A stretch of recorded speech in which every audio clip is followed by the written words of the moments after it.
Hello everyone, welcome back to my channel. Last class हम लोगों ने पढ़ी थी कुछ बेसिक कॉन्सेप्ट, हम लोगों ने पढ़े थे नेशनल इनकम के।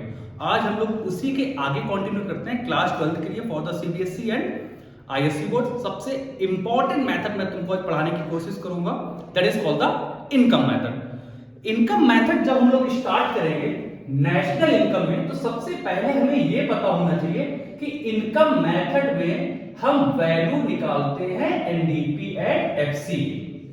बहुत से लोगों को यह नहीं पता कि अगर हम इनकम मेथड से नेशनल इनकम निकालते हैं तो हम पहली चीज वैल्यू किसकी निकालें।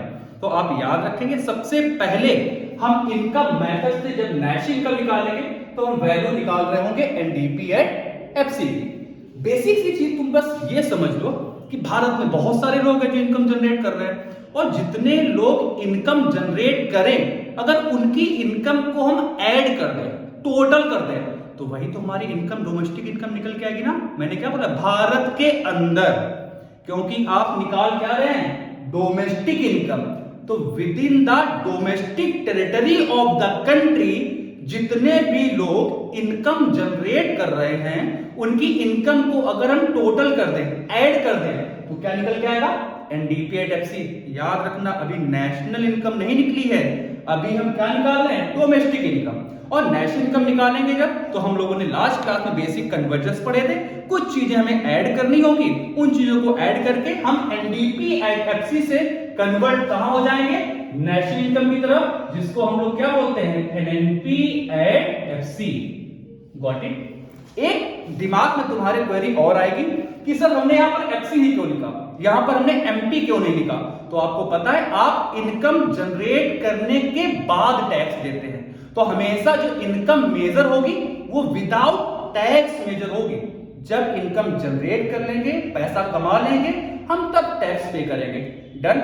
काम क्या करना है, भारत के जितने भी लोग इनकम जनरेट कर रहे हैं हर एक बंदे की इनकम को क्या कर दो, जोड़ दो। जैसे भी इनकम जुड़ेगी क्या निकल के आएगा, डोमेस्टिक इनकम। और डोमेस्टिक इनकम में क्या करते हैं, एनएफआई ये जोड़ दें, बाहर के पैसे जो लोग कमा रहे हैं, क्या निकल के आ जाएगा, एनएनपी एट एफसी।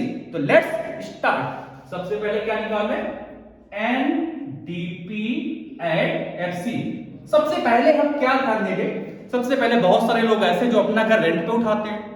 हमने अपना घर रेंट पे उठाया, जो टेनेंट रह रहा है वो हर मंथ हमें क्या दे रहा होगा, कुछ ना कुछ रेंटल वैल्यू पे कर रहा होगा। तो सबसे पहले क्वेश्चन में क्या ढूंढना है आपको, रेंट की वैल्यू।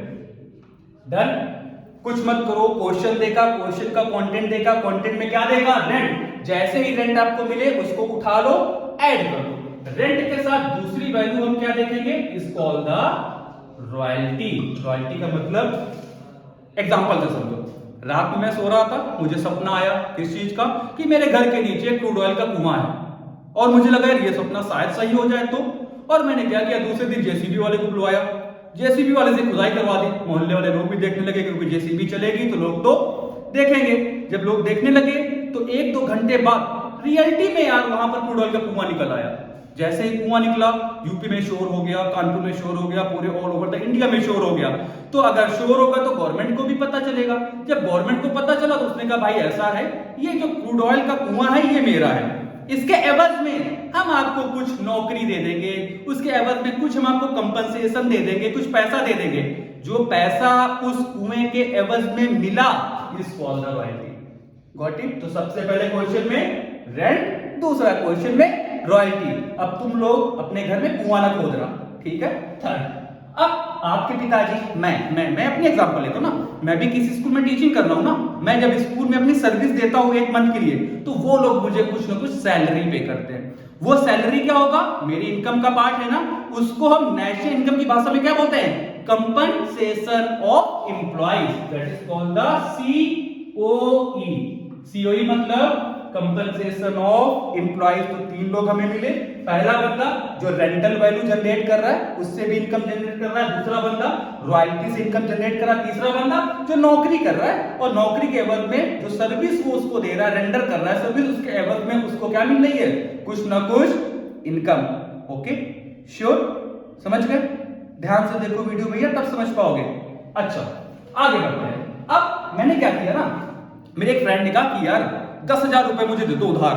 पहले तो मैंने मना किया कि यार पैसे हैं नहीं मेरे पास। फिर उसने कहा यार भाई किसी से जुगाड़ करवा दो 10,000 20,000 का, जो इंटरेस्ट होगा monthly, yearly, half yearly, quarterly, वो मैं इंटरेस्ट पे कर दूंगा।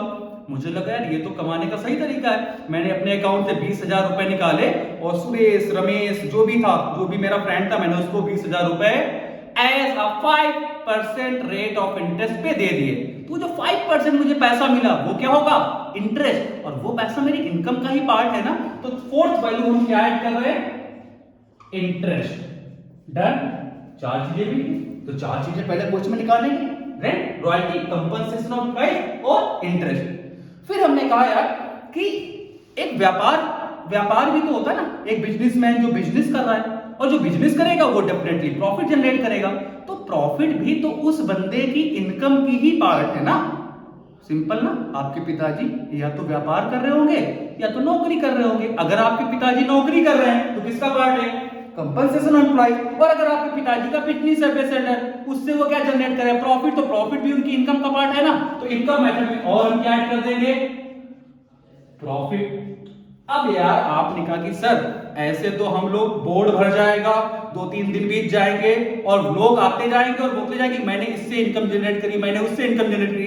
तो मैंने कहा जितने छोटे छोटे लोग हैं, हॉकर्स, पेटलर्स, एक पानी के बतासे वाला बंदा जो पैसे कमाता है ना, एक सब्जी वाला बंदा जो ठेला लगा के पैसे कमाता है ना, एक पंचर लगाने वाला बंदा वो पंचर लगा के पैसे कमाता है ना, उन सबको हमने एक साथ इकट्ठा किया और उसको हमने क्या बोला? Mixed income. अब सारी चीजें हो गई आपके फॉर्मूले में कंबाइन। क्या क्या क्वेश्चन से निकालना है? रेंट जो वैल्यू है ऐड कर दो, रॉयल्टी जो वैल्यू है ऐड कर दो, कंपनसेशन ऑफ प्राइस जो वैल्यू है ऐड कर दो, इंटरेस्ट जो वैल्यू है ऐड कर दो, प्रॉफिट जो वैल्यू है ऐड कर दो, और मिक्स इनकम जो वैल्यू है वो ऐड कर दो। क्या निकल के आएगा? NDP at FC. श्योर?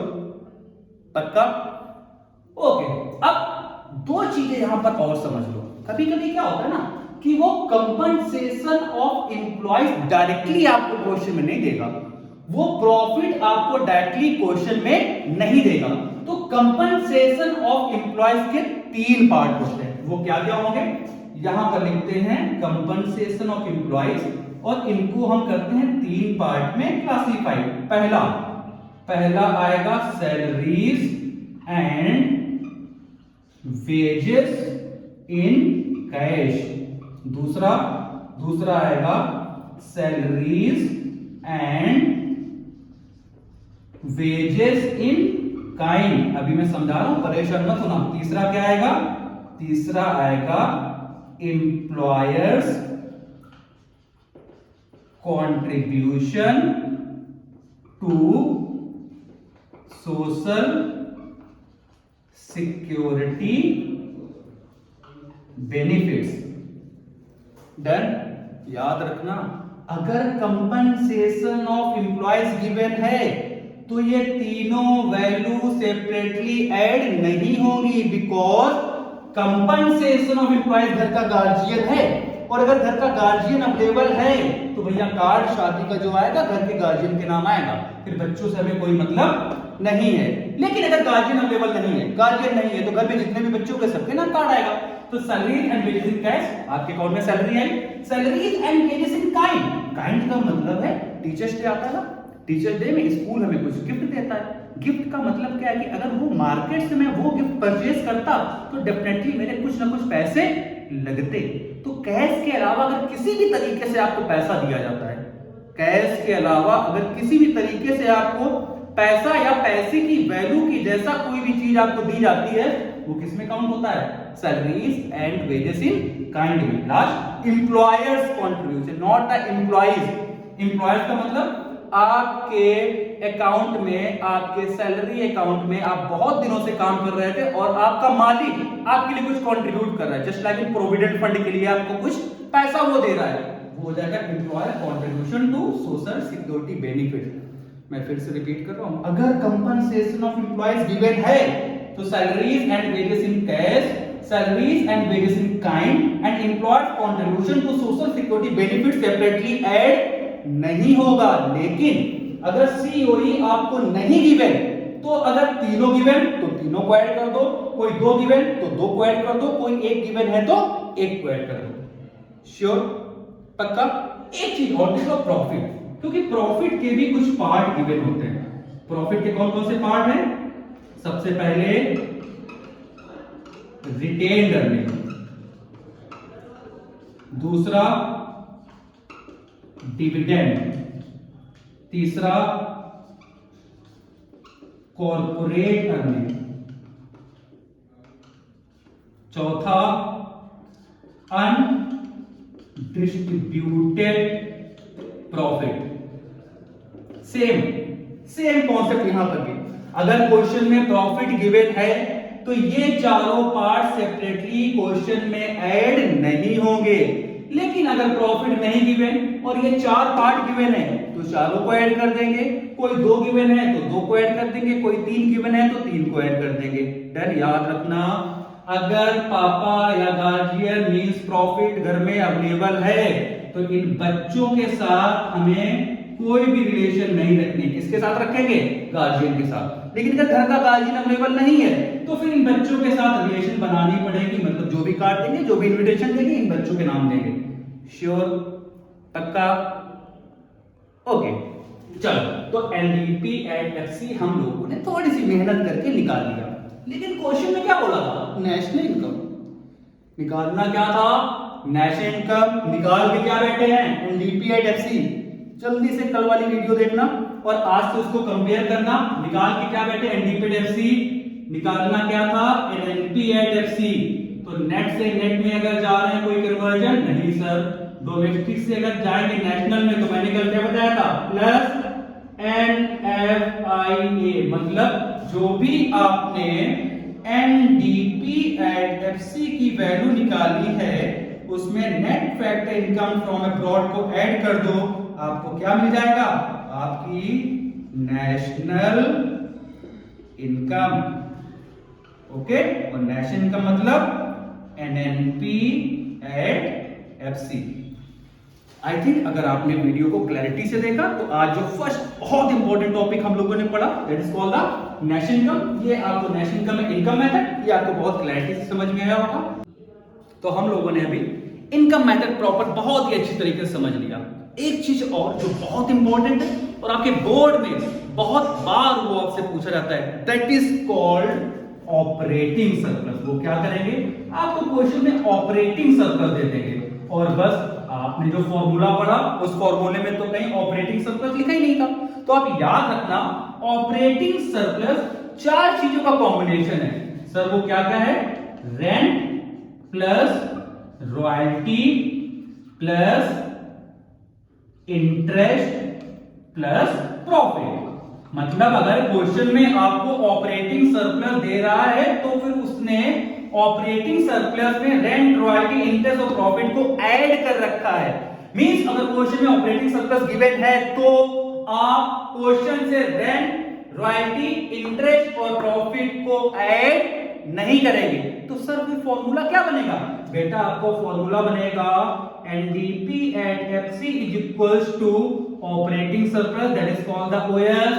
दूसरा क्या बनेगा? Compensation of employees and last is called the mixed income. बड़ा सिंपल सा फॉर्मूला बन गया ना। मतलब आपको क्या करना है? अगर क्वेश्चन में ऑपरेटिंग सरप्लस गिवन है तो हम सेपरेटली रेंट, रॉयल्टी, इंटरेस्ट और प्रॉफिट को ऐड नहीं करेंगे, क्योंकि ये चारों चीजें आपकी ऑपरेटिंग सरप्लस में ऐड हैं। तो फॉर्मूला क्या बना sir? NDP at FC is equal to operating surplus plus compensation of employees plus mixed income. और फिर एज यूजुअल आपने क्या निकाला? NDP at FC. निकालना क्या था? National income. क्या ऐड करना है?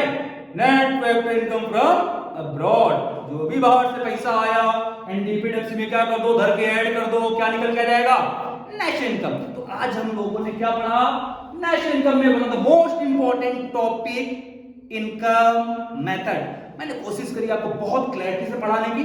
आप लोग स्क्रीनशॉट ले लो, नोट्स बना लो, अपने डाउट कमेंट सेक्शन में बोलो। आपको और वीडियोस क्या चाहिए मुझे बताओ। मैं टिल फाइनल बोर्ड तक आपके साथ ऐसे ही लगा रहूंगा। सो प्लीज, अगर आपको वीडियो पसंद आई, आपने ध्यान से देखा, आपको कुछ लगा कि धर्मेंद्र सर ने आपको कुछ सिखाया, सो प्लीज आप क्या करें? चैनल को सब्सक्राइब करें, क्या करें? लाइक भी करें और प्लीज कमेंट जरूर करो जो टॉपिक आज दिन तक आप नहीं सीख पाए, प्लीज कमेंट में बताओ, मैं आपको डेफिनेटली सिखाऊंगा, क्योंकि मैं सिखाऊंगा, आपको रटाऊंगा नहीं। Okay, thank you.